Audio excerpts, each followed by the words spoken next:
하나님 말씀은 시편 25편입니다. 시편 25편 10절 말씀부터 보겠습니다. 시편 25편 10절입니다. 여호와의 언약과 증거를 지키는 사람에게 그분의 모든 길은 인애와 진리입니다. 여호와시여, 주님의 이름을 위하여 용서하소서. 나의 죄악이 큽니다. 여호와를 경외하는 사람이 누구냐? 그가 선택해야 할 길을 주께서 가르쳐 주실 것이다. 그의 영혼은 평안히 살고 그의 자손은 땅을 상속할 것이다. 여호와의 친밀하심이 그분을 두려워하는 사람에게 있으며 그분께서 자기의 언약을 그에게 알리실 것이다. 내 눈길이 항상 여호와께 있으니 그분이 내 발을 그물에서 벗어나게 하실 것이다. 그랬습니다. 그 8절부터 다시 보시면 여호와께서는 선하시고 올바르시기 때문에 그 길을 죄인에게 가르쳐 주시고 또 겸손한 사람을 공의로 인도해 주셔가지고 그 겸손한 사람이 하나님의 길을 발견할 수 있도록 깨달을 수 있도록 가르쳐 주신다는 거죠. 공의를 행하는 사람은 결국 겸손한 사람입니다. 전에 개역성경에서는 온유한 사람으로 번역을 했는데요. 겸손한 사람. 겸손한 사람이 온유한 사람이라고 할 수도 있는데 겸손한 사람이 이제 맞는 번역입니다. 그래서 그 4절 보시면요. 여호와시여, 주님의 길을 내게 알려주시고 주님의 길을 내게 가르치소서. 주님의 길이 있거든요. 주님의 길. 하나님께서 원하시는 길이 무엇인가? 하나님께서 어떤 것을 내게 원하시는 것인가? 하나님의 뜻이라 그랬죠. 하나님의 뜻은 이제 하나님의 의지, 하나님께서 무엇을 원하시고 내가 무엇을 선택하고 어떻게 결정하고 어떤 길로 걸어가는 것을 원하실까? 그 주님의 길, 하나님의 뜻, 하나님의 의지, 그것을 선하신 여호와께서는 공의로운 사람, 진리를 따라가는 겸손한 사람에게 그걸 가르쳐 주신다는 거죠. 10절에도 있는 것처럼 여호와의 언약과 증거, 언약과 증거는 하나예요. 하나님의 언약과 증거는 하나인데 우리는 그걸 명령이라고 해요. 하나님의 명령. 하나님의 명령을 지키는 사람 누구예요? 겸손한 사람입니다. 하나님의 언약과 증거를 지키는 사람은 결국 겸손한 사람이에요. 겸손하지 않으면 하나님의 그 언약과 증거를 받들어 순종하지 못해요. 따라가지 못해요. 왜? 그거는 세계가 달라요. 겸손한 사람의 세계하고 완고한 사람의 세계가 달라요. 겸손하지 않으면 이것은 그 세상 사람들이 바라보는 겸손이 있죠. 아, 저분은 참 겸손하신 분이시다. 아, 저렇게 겸손하고 인사성도 바르고 참 희생적이고 저렇게 겸손한 사람이 있는가? 그건 어떤가요?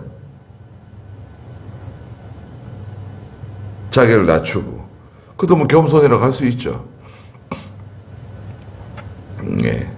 인사 잘하고, 예. 자기를 낮추고. 그런데 하나님께서 말씀하시는 성경에서 말하는 겸손과는 말이 다릅니다. 하나님께서 말씀하시는 겸손은 무엇인가? 겸손한 사람은 하나님의 언약과 증거를 지키는 사람이에요. 그 사람이 겸손한 사람이에요.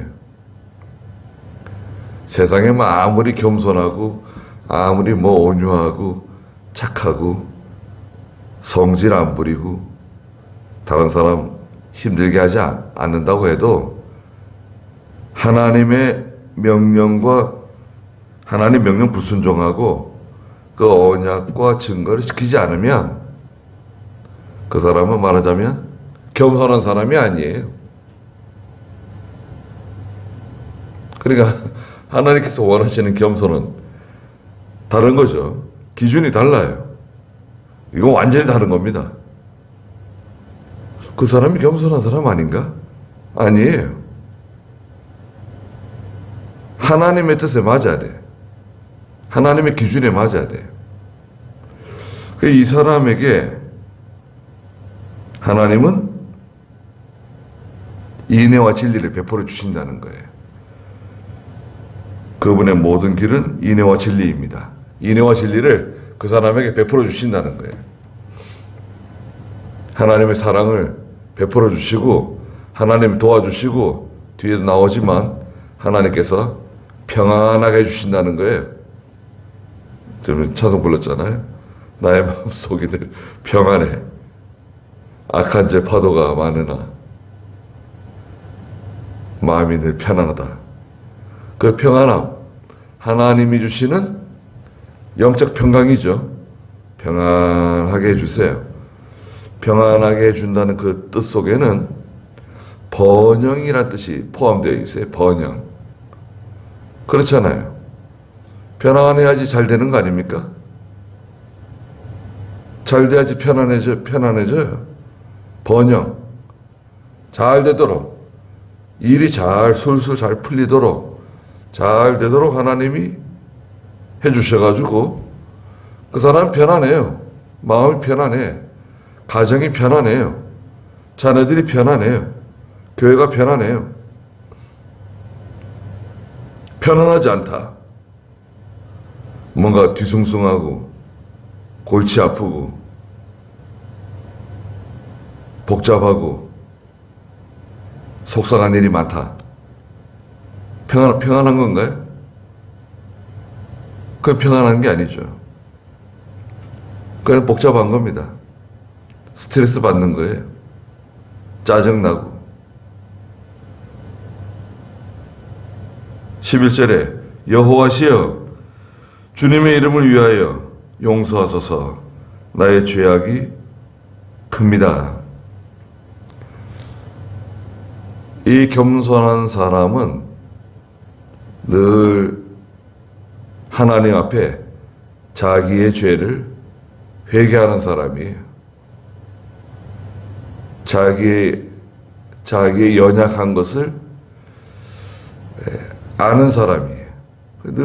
이 사람은 늘 기도할 때, 또 하나님의 말씀을 청종할 때, 들을 때, 그 자기의 죄를 발견하고 자기의 연약함을 고백하고 자기가 항상 하나님 앞에 죄인이라는 것을 깨닫고 회개하는 사람입니다. 그러니까 자기 죄가 많다는 것을 자기가 알아요. 하나님 저를 용서해 주십시오. 저의 죄악이 큽니다. 저는 죄가 많은 사람입니다. 깨닫는 거죠. 12절에 여호와를 경외하는 사람이 누구냐? 경외는 두렵고 떨림으로 섬긴다는 뜻이 있죠. 하나님 두려워하는, 두렵고 떨림으로 하나님 섬기는 사람이 많지 않다는 거죠. 여호와를 경외하는 사람이 누구냐? 많지 않다는 거예요. 예배당에 다니고 예배 드리고 기도하고 하나님 섬기는 사람은 많은 것 같은데 실제로 하나님을 경외하는 사람은 많지 않다. 왜 많지 않은가? 하나님을 경외하는 사람은 순종자입니다. 순종자. 하나님을 경외하는 사람은 순종자이다. 순종자는 결국 겸손한 사람이죠. 그 증거와 언약과 증거를 지키는, 명령을 지키는 사람. 그 사람에게 하나님은 길을 알려주세요. 주님의 길. 12절에 그가 선택해야 할 길을 주께서 가르쳐 주실 것이다. 이겁니다. 여호와를 경외하는 사람이 많지 않은데 그 하나님을 경외하는 사람이 있다고 하면 그 사람에게 선택해야 할 길을 하나님께서 가르쳐 주신다. 선택을 잘못하면요, 그만 일생이 힘들어집니다. 한평생이 그냥 지나가는 거예요. 어렸을 때는 학교를 선택하는 거. 학교.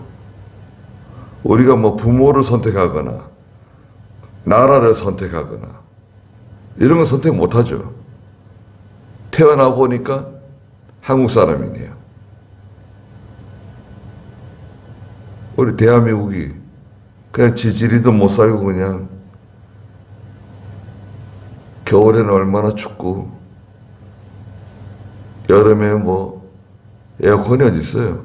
선풍기만 있어도 예전에 부잣집이라 그러고 냉장고가 있습니까? 제가 초등학교 다닐 때 집에 냉장고 있는 사람 저희 반에 없었던 것 같아요. 예.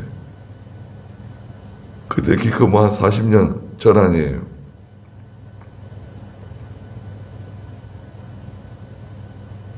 지금은 냉장고 없는 집이 오히려 이상하죠.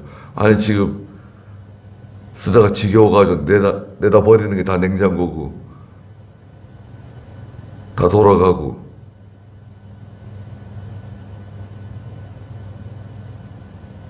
이북에서 오신 분들은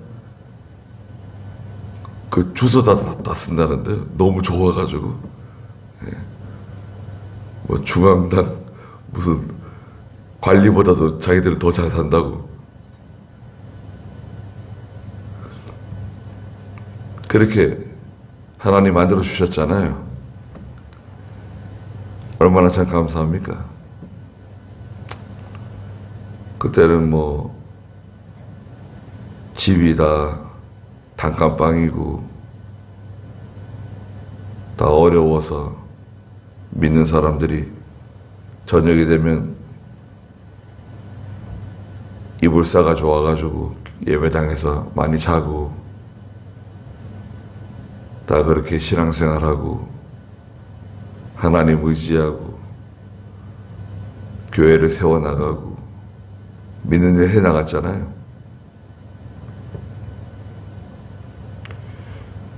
그때는 뭐 겸손하지 않을래 안 할 수가 없어요. 누가 물론 뭐 다 그런 건 아니지만 하나님을 두려워하고 하나님 말씀이다 그러면 깜짝 놀라고 뭐 목사님이 말씀하시면 하나님 말씀하시는 것처럼 듣고 그렇게 다 복을 받았어요. 그렇게 다 복을 받고 하나님께서 13절에 보면은 그의 영혼은 평안히 살고 아까도 말씀드렸잖아요. 마음이 편안해요. 이 영혼이라고 하는 것은 마음이라고 번역해도 됩니다. 마음이 편안한 거예요. 평안히 살고, 아까도 말씀드린 것처럼 이 평안이라고 하는 단어 속에는 번영이라고 하는 뜻도 포함되어 있다고 그랬잖아요. 잘 되는 거예요. 일이 술술 다 풀려나가고, 좀 어려운 일이 있더라도 또 잘 해결되고 극복해 나가고 통과해 나가는 거죠. 그 통과해 나가는 게 쉽지 않습니다. 예. 그런 고비고비를 살살 이렇게 비껴가는 거. 그 함정에 미끄러질 뻔했는데, 함정에 미끄러질 뻔했는데 간신히 그 빠지지 않고 이렇게 또 빠져나가는 거 있잖아요. 구렁텅이 빠지지 않고 이렇게 빠져나가는 거예요. 지뢰밭을 지나가는 것처럼 살살살살 이렇게 조심스럽게 피해가는 거예요. 근데 그거 우리가 알 수 있나요? 몰라요. 근데 하나님께서 인도해 주시죠. 전도서 9장에 다름질하는 사람들이 다 다름질할지라도 상을 얻는 사람은 따로 있다. 뭐 지혜로운 사람, 뭐 힘 있는 사람, 장수, 뭐 온갖 사람들이 다 달려가도 하나님께서 이기게 해주셔야지 되는 거 아닌가? 전도서 한번 읽어볼까요? 9장 11절. 내가 해 아래서 다른 것을 보았는데 빠른 경주자라고 해서 먼저 도착하는 것이 아니며 용사라고 전쟁에 승리하는 것이 아니고 지혜로운 자라고 음식을 얻는 것이 아니며 명철자라고 재물을 얻는 것이 아니고 지식 있는 자라고 은총을 입는 것이 아니니 이는 때와 기회는 모든 사람에게 찾아오기 때문이다. 네, 때와 기회는 모든 사람에게 찾아오는데 하나님이 인도해 주셔야 된다는 거죠.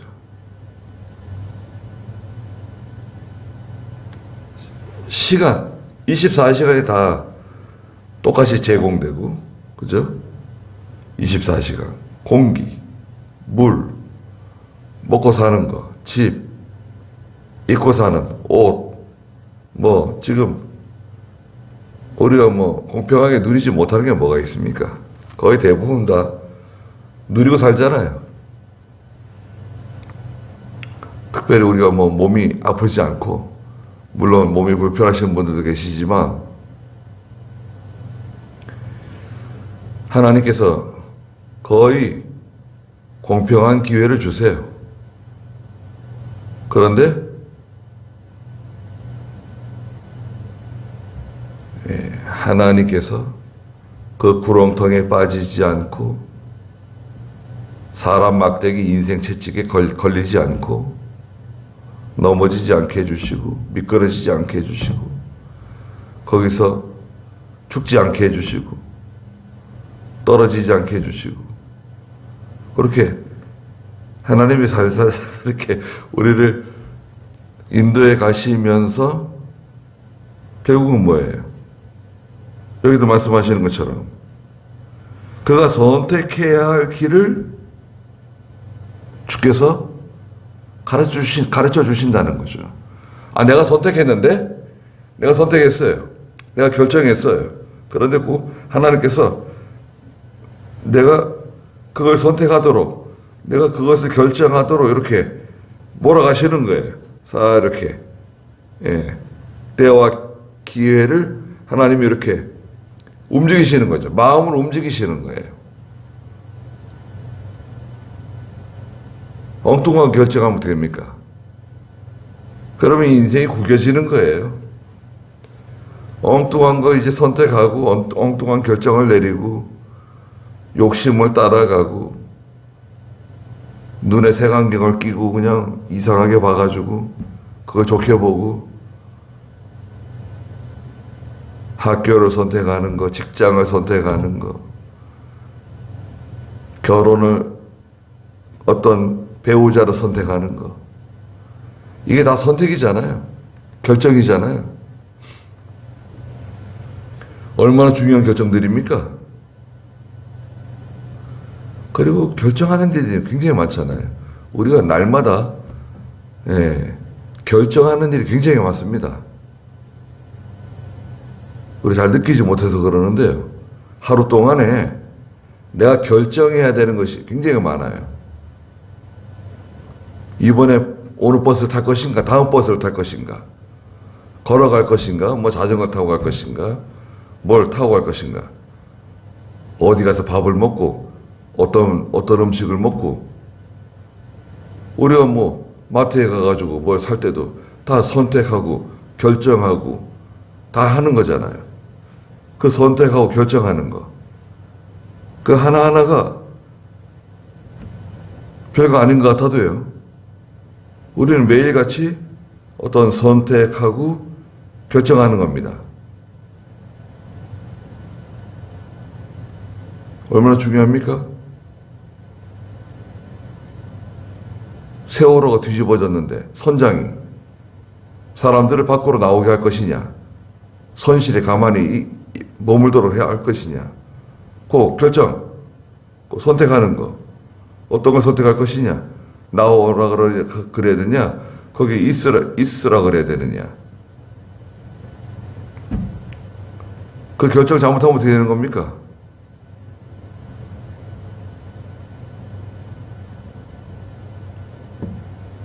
교회 목사가 말이죠. 하나님의 말씀을 증거할 때 이거 잘못 증거하면 어떻게 되는 거죠?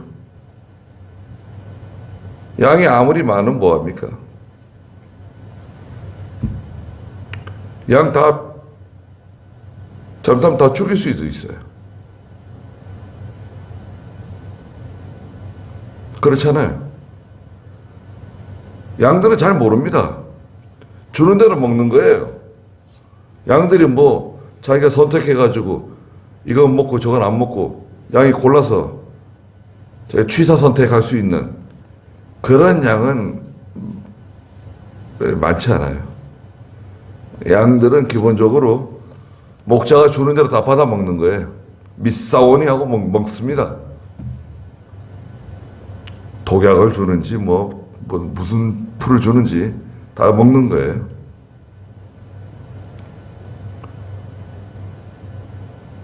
그걸 다 선택하고 결정. 그 목자가 잘못된 것을 선택하면, 잘못된 것을 결정하면 다 같이 가는 겁니다. 여호와를 경외하는 사람에게 그가 선택해야 할 길을 주께서 가르쳐 주시고 그 다음에 편안하게 해주시는 거예요. 평안하게 해주시고 잘 되도록 해주신다. 그리고 13절에 보니까 그의 자손은 땅을 상속할 것이다. 땅은 그 영역입니다. 영역. 어떤 영역. 늑대가 뭐 자기 영역 표시하고 뭐 곰이 영역, 그 영역이 있잖아요.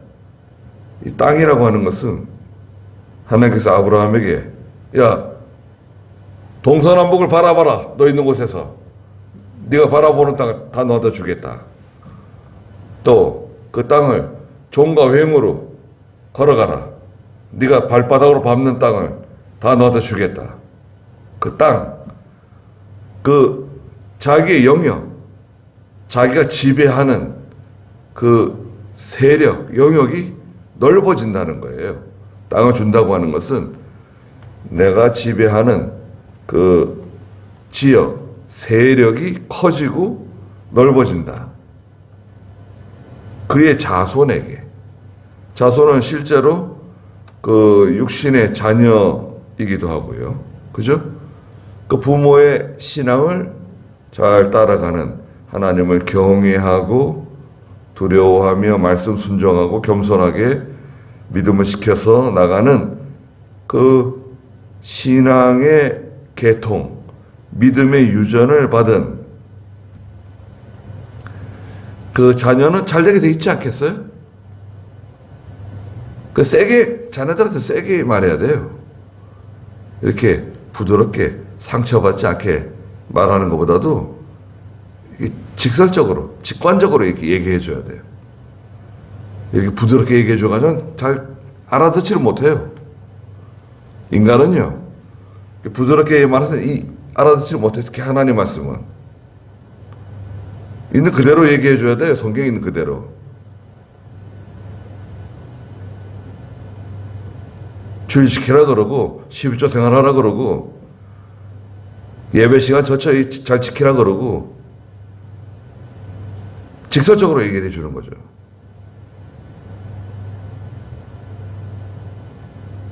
얘기해 주면 나중에 그게 아주 큰 보약이 됩니다. 왜? 땅을 상속받아요. 그 자손.